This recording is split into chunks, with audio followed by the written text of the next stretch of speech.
2 Corinthians chapter 10. By the meekness and gentleness of Christ, I appeal to you, I, Paul, who am timid when face to face with you, but bold towards you when away. I beg that when I come, I may not have to be as bold as I expect to be towards some people who think that we live by the standards of this world. For though we live in the world, we do not wage war as the world does. The weapons we fight with are not the weapons of the world.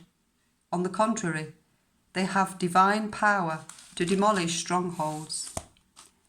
We demolish arguments and every pretension that sets itself up against the knowledge of God, and we take captive every thought to make it obedient to Christ. And we will be ready to punish every act of disobedience once your obedience is complete.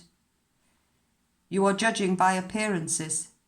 If anyone is confident that they belong to Christ, they should consider again that we belong to Christ just as much as they do.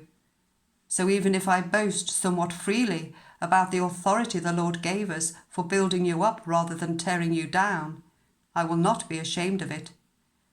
I do not want to seem to be trying to frighten you with my letters, for some say, his letters are weighty and forceful, but in person he is unimpressive and his speaking amounts to nothing. Such people should realize that what we are in our letters when we are absent, we will be in our actions when we are present.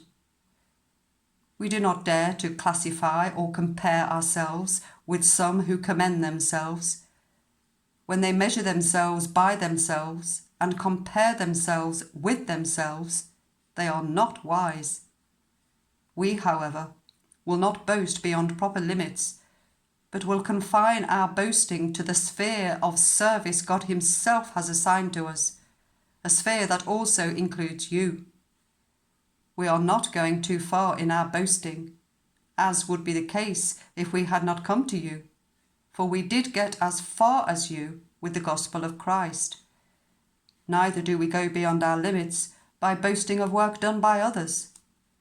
Our hope is that, as your faith continues to grow, our sphere of activity among you will greatly expand, so that we can preach the gospel in the regions beyond you.